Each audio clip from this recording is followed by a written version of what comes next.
Rated. Yeah. Alright, this is, as you all know, I've been going back to school for my bachelor's degree, and this is my final semester. I graduate in December, and for this class, we had to do a quality improvement project, and my quality improvement project was to try and decrease the delay of cardiac rehab patients coming into the cardiac rehab program. Have a cute little cartoon to show you. I like that one. Isn't that cute? Mm-hmm. All right, so the first, we have some learning objectives. For those of you that don't work in cardiac rehab, you need to understand the purpose of cardiac rehab, what patient population benefits from cardiac rehab, why it's important to decrease the delay of starting the program, and then understand the steps or the solutions that I've come up with to decrease the delay. So first thing we're going to do is just go and do an overview of what cardiac rehab is. And it's a medically supervised exercise-based program designed for patients with recent cardiovascular events to optimize overall health and minimize the risk of future adverse outcomes. That's what cardiac rehab is. There's also pulmonary rehab, but this is just mainly based on the cardiac patients. Okay, so there's 3 different phases of cardiac rehab. You all know phase 1 is the inpatient population right after their event, and most important part of that is their education and exercise in the hospital setting, walking around the floor and getting them back up to things of activities of daily living. Then you have the phase 2 program, which is a structured, monitored program. That's the outpatient program that we have here at our hospital, and that's an exercise education program. And once they complete, then they graduate to the phase 3 program, which is more or less independent exercise and a wellness program. Okay, core program components for cardiac rehab is, of course, we do a baseline clinical evaluation and patient assessment when they get here for orientation. We do a risk factor education management for goal settings, and then psychosocial management, physical activity counseling, and then the exercise training portion. Okay? Any questions so far? All right, so the indications for cardiac rehab, of course, you have post-MI patients, bypass surgery, stable angina, PCI stents, valve replacement or repair, heart transplant, or chronic heart failure. The chronic heart failure was just approved in the last 2 years to participate in a cardiac rehab program. Okay, the benefits of cardiac rehab. There's a 20 to 30% reduction in mortality, all mortality, for patients who attend cardiac rehab. Then you have mortality decreased up to 5 years post-participation. You have the reduced symptoms of angina or shortness of breath or fatigue. You have adherence to preventative medication, because we do medication teaching and compliance teaching. Increased knowledge of the disease process and management. And then you have the reduced hospitalization and use of medical resources once they attend the cardiac rehab program. And then you have further benefits that it increases their exercise performance, increases their glucose metabolism, improves the health factors of lipids and blood pressure, reduces body fat, reduce symptoms of depression, and then it increases your ability to work or to engage in leisure activities. All right, so right now the present delay in starting cardiac rehab is 5 to 6 weeks post a cardiac event. And we all know that Matt Certain, is a huge proponent of cardiac rehab. And his goal for us was actually he wanted his patients to start, or all cardiac patients to start after event 1 week after the event, which right now I've tried to do a goal that was at least a little bit more attainable, so we're going to try 2 weeks. So after an event, we're going to try to get them in here and starting cardiac rehab in 2 weeks. That's our goal. So then the importance of decreasing the delays. Most patients with a cardiac event are deconditioned and lead unhealthy lifestyles. So immediate post-cardiac event patients are given a wake-up call to change their unhealthy habits. So if we can get them in here to start phase 2 as soon as 10 days after discharge, it'll increase the likelihood that they're going to start the program and complete the program. So then the exercise training also has a beneficial effect on the LV remodeling of post-MI patients, and the greatest benefit is starting as early as 1 week post-MI. So then, why is there a delay? Well, the volume of our patients has increased in the last year to 77% compared to last year, which is a really huge delay. So you have, huge increase. So you have the same amount of staff that has been taking care of the patients, but we have an increase in our volume of 77%. So how were we going to get all these people in here in a quicker time if we didn't have the staff to do it? So the limited staffs for orientation, which is related to the volume, and the limited 2 days for orientation because we didn't have the staff to do any more than 2 days for the orientations. And then we only have 4 to 5 orientations per week at present because of our staffing situation.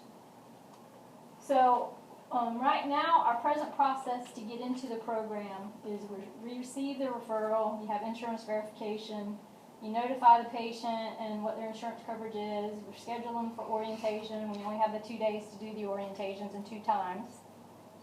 And then we're limited on the amount of days. And then due to the limitation or how many patients we have to do orientations, we're 5 to 6 weeks out. So then the class schedules that we have right now, we have phase 2 and phase 3 classes in the department. So then, as you see, these are phase 2 classes, Monday, Wednesday, and Friday, and then the Tuesdays and Thursdays. So we have 4 classes, Monday, Wednesday, and Friday, and 3 classes, Tuesdays and Thursdays. And then the phase 3 is a wellness program. There's 3 classes, or actually just 2 classes. 3:30 class, you have people coming in between 3:30 and 4:30 and working out an hour. And then only 1 class on Tuesdays and Thursdays. So then you have AACVPR guidelines for nurse-to-patient ratio is, for monitored classes, is 4 to 1, and that's not including the person that's monitoring the class. So if you have 12 patients in the class, then you have 3 nurses or staff members on the floor and then 1 monitoring the patients. And if you have a high acuity, the patients, like our 1030 class where we have all those pulmonary patients and they're very needy, then your nurse-to-patient ratio could be less. As well as if you have new patients starting, you need to have more people on the floor, especially if you have 2 or 3 starting for the first time. So then, right now this is what our staffing situation is. We have 2 full-time RNs, 1 part-time RN, which actually he just retired. Then you have a PRN nurse that covers both cardiology and cardiac rehab, the exercise physiologist, respiratory therapist, and the department support coordinator. And these are our staffing hours, Monday, Wednesday, and Friday. Those times coming in 7 to 6 to 4:30, and then 7 to 5:30 is the late person, and then the Tuesday and Thursday staffing times. So the number of patient per phase 2 class related to staffing is a little busy slide, but a 7:30 class, it's only limited to 12 patients because we have the late person coming in at 8. You only have the 3 or 4 staff members available, so you have 12 in the class, 3 to do the 4 and 1 to monitor. So you can't have 14 patients. There's 14 patient max in a class. So on Tuesdays and Thursdays, it's different because we only traditionally had 4 people here because our part-time person did not work Tuesdays and Thursdays. So your morning, your 9 a.m. class, most of those classes are limited to 12. We had our orientations on Tuesdays and Thursdays. So your 10:30 class, we could only limit to 8 people, so 1 person was free to do the orientation. And then we could do 2 orientations in the afternoon.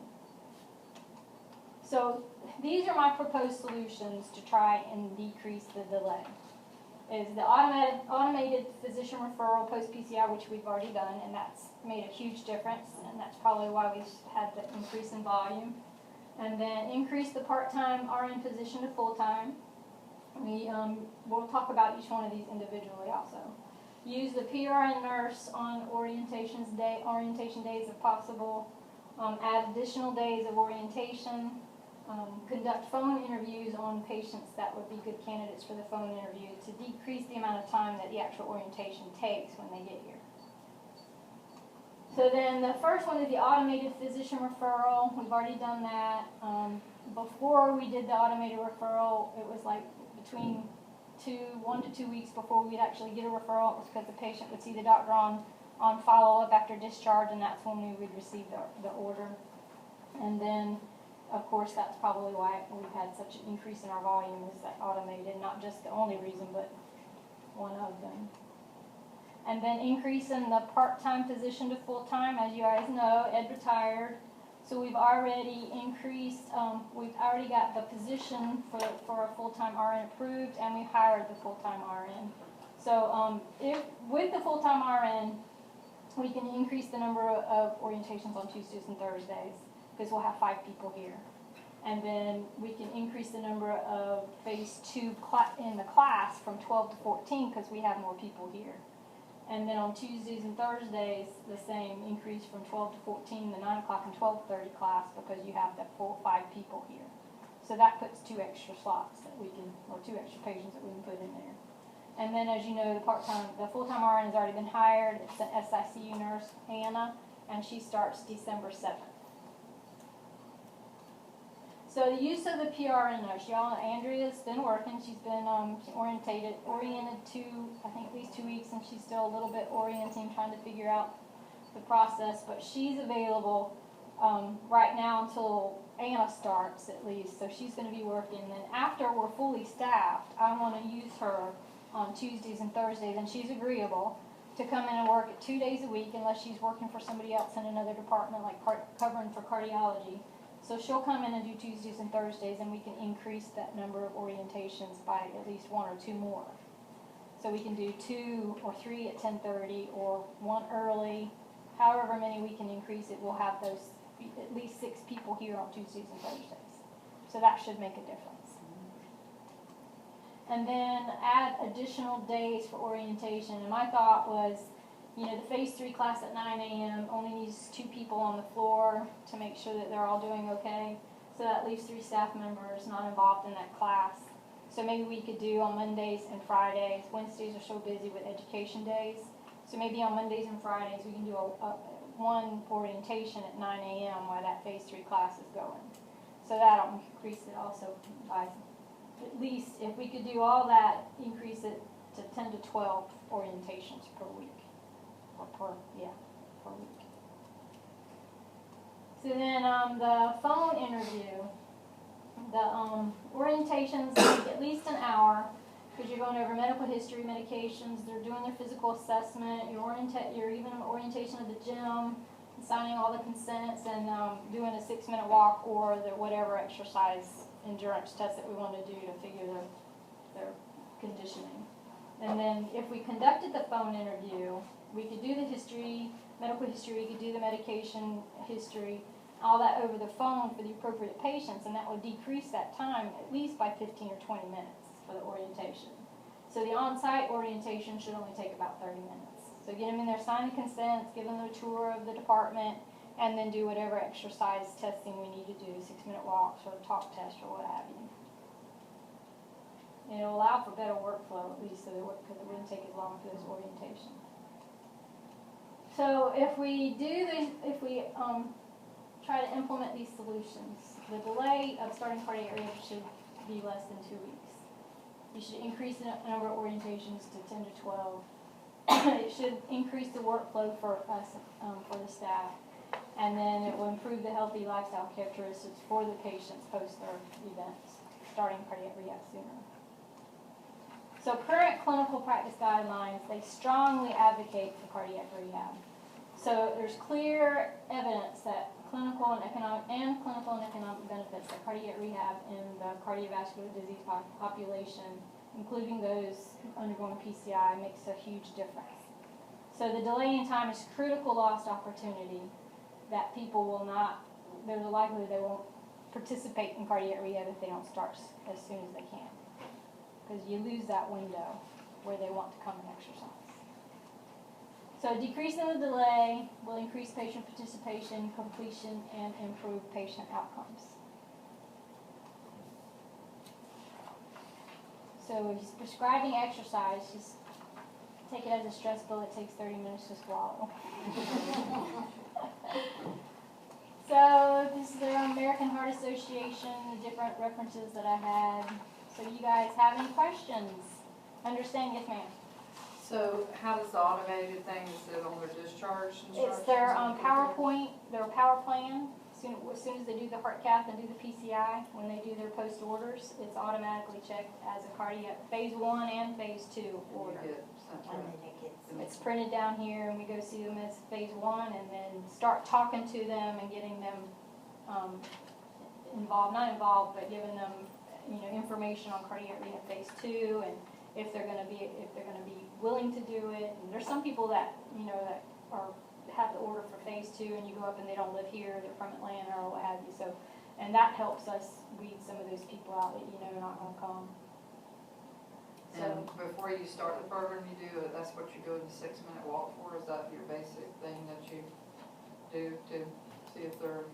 The ideal for patients starting phase 2, which Brian can attest to, they should have, you know, by ACVPR guidelines, an exercise stress test, a maximal exercise stress test, which most of these patients don't have. You know, they come in emergently, get a PCI, and then they order the rehab phase 2, and the insurance will not pay for you to just do a stress test post-PCI just to enter into cardiac rehab program.